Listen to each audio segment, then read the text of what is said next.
What happens to a society when the paper money in its pocket stops meaning anything? For Laos, that question stopped being theoretical. The Kip collapsed, and millions of people quietly went back to something older than any central bank: gold. Act 1.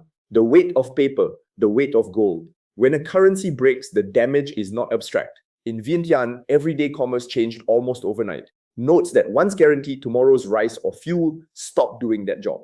So people started looking for something the state could not print, freeze, or devalue. At Talat market in Vientiane, a trader weighs a customer's wedding bangle on a brass scale. Her family has made this exact trade for 3 generations. She trusts the metal in a way she no longer trusts the note in her pocket. Between January 2021 and September 2024, the Lao Kip lost more than 130% of its value against the United States dollar. That collapse fed a brutal inflationary spiral, peaking at 41% in 2023. Aggressive tightening by the central bank brought headline inflation down to 5.6% by December 2025. But the damage to household trust was already done, and it did not reverse when the numbers did. This response was not new behavior. It was old behavior reactivated. An estimated 65% of adults in Laos have long been unbanked or underserved, with no accounts, no formal loans, and no way to earn interest safely. For generations, wealth here has been measured in the weight of gold kept under a mattress, not the number printed on a note. Gold has one advantage no government can touch. No central bank can devalue it and no bank freeze can seize it. But that same household habit starves the formal banking system of the liquidity it needs to lend and grow the wider economy. Pulling that private wealth onto the state's books would take an enormous high-stakes experiment. That experiment is the Lao Bullion Bank.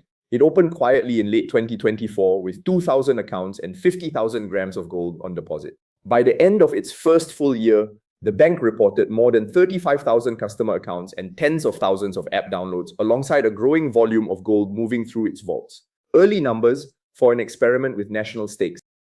Act 2. The concession handovers and the mineral bottleneck. To understand whether this experiment can work, look past the bank vaults and down to the ground beneath them. The state's gold strategy is a direct response to decades of mineral wealth leaving the country.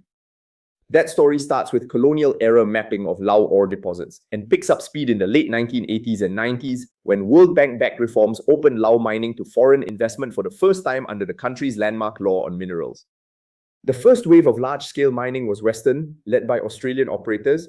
The Sepon Gold and Copper Mine opened in Savanakhet Province in 2002, followed by the Fukam Copper Gold operation in 2008. Then the owners changed. In 2018, the Chinese miner Chifeng Jilong Gold Mining bought a 90% stake in the Sepon operator for $275 million, while other Chinese and Vietnamese firms picked up exploration rights across the north. The gold stayed in the ground. Only the flag on the mining permit changed. For years, these mines ran as extractive enclaves. Raw ore left the country and was refined in China, Vietnam, and Thailand. For a truck driver in Villabuli district who has spent 2 decades hauling ore out of the Sepom pit, the company logo on his payslip mattered less than one fact. Vientiane decided the leakage had to stop. In February 2025, the government suspended new permits for alluvial gold mining, aiming to shut down unregulated small-scale extraction before it could keep bleeding value across the border. Then came enforcement. Under Prime Minister's Order No. 46, provincial authorities moved into mineral-rich districts like Savanakhet, Phin, and Sepon. They dismantled illegal machinery, seized mercury used in unlicensed processing, and arrested wildcat operators. The message was blunt. If the gold could not leave the country raw anymore, someone had to make sure it actually stayed. The gold always left the country raw, and the refining profit left with it. So Vientiane moved to close that gap. It suspended new permits for small-scale gold mining, tightened enforcement across mineral-rich districts, and pushed to force all mining output through domestic refining, aiming to capture the value of reserves the government itself estimates in the hundreds of tons. Act 3. The fuel crisis crucible. Building a parallel financial system takes public trust. That trust was not built inside a bank. It was built years earlier during a national fuel crisis that had nothing to do with gold. The private partner behind the gold project is PTL Holding, a domestic conglomerate founded by Dr. Chantonsit Tiksai. Its fuel arm, Petrotrade, was set up in 2008 to supply remote regions at regulated prices, and by 2011 it had grown into the country's second-largest oil distributor. That footprint became critical in 2022. As the Kip collapsed and foreign exchange reserves ran dry, importers could not get the hard currency to buy fuel from Thailand. Gas stations across Vientiane ran empty, and motorists queued for hours with plastic containers just to get something in the tank.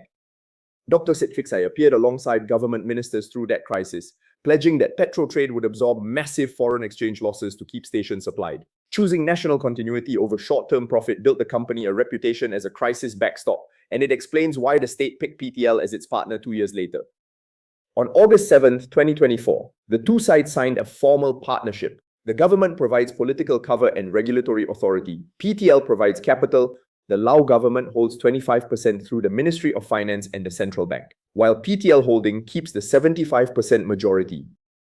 To get the bank running, the partners put in more than 2 billion Thai baht, roughly 60 million US dollars. 50 million of that became the registered capital base, and the rest went into core banking software, vaulting, and gold distribution technology. Sitfiksai has publicly guaranteed the venture carries zero foreign capital, funded entirely by his own group and the state. Act 4, the double-edged vault. The industrial heart of this whole strategy is the Lao International Precious Metals Refinery in Dong Fosi village, just outside Vientiane. Inaugurated in early 2026, it can process 150 tons of gold a year, refining it to purities of 99.999%. But it is still waiting on good delivery accreditation from the London Bullion Market Association. Without that stamp, Lao Gold cannot trade directly on global wholesale markets, and the country has to sell through foreign intermediaries who take a cut. Turning this vault into a real economic anchor means shifting the habits of millions of deeply skeptical savers. The mechanics are simple by design. A depositor can open an account with as little as 1 gram of gold, earning 2% annual interest, paid in physical gold. The bank issues a gold certificate against that deposit, a formal instrument that can move through the domestic banking system, and depositors can borrow against it too. In the optimistic version of this story, a farmer in a distant province brings in jewelry that has sat idle for years, converts it into a savings account, and earns a return for the first time. The gold certificate she receives becomes collateral at a commercial bank, unlocking a loan for a tractor or fertilizer without her having to sell off the family's safety net to get it. But the risks are just as real. Laos shares a long, porous border with Thailand and Vietnam. If smuggling networks keep moving gold across it, the formal system gets bypassed entirely. The refinery sits underused, and the bullion bank never gathers the reserves it needs to actually backstop the currency. There is a second risk, slower but more dangerous. Paying 2% interest in physical gold is a growing obligation. If the state's fiscal position keeps deteriorating and public confidence slips, depositors could rush to redeem their gold all at once, draining the vaults fast. For the same farmer who deposited her jewelry, that would mean a certificate a bank teller can no longer honor in full, and no loan for next season's crop. Act 5. The defensive fortress. So what is Laos actually doing here? To answer that, it helps to compare it with a much louder resource strategy playing out elsewhere in the region. When Indonesia banned raw nickel exports, it was negotiating from strength. It controls a dominant share of global nickel reserves, and it used that leverage to force multinational companies to build processing plants on Indonesian soil.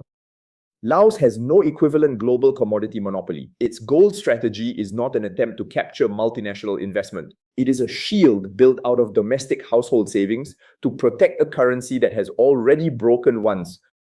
That vulnerability shows up starkly in the numbers. Laos carries public and publicly guaranteed debt equal to 94% of its gross domestic product as of 2025.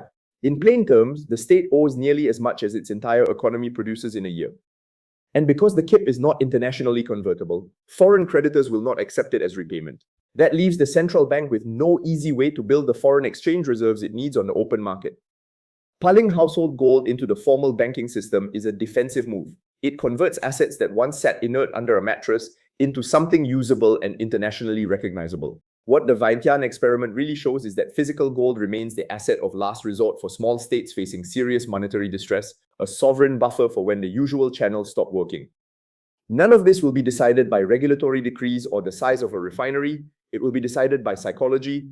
If ordinary citizens come to believe a digital certificate inside a new state bank is genuinely safer than metal at home, let's may build the cushion it needs. If they do not, the gold stays exactly where it has always been, under the mattress, waiting for the next crisis.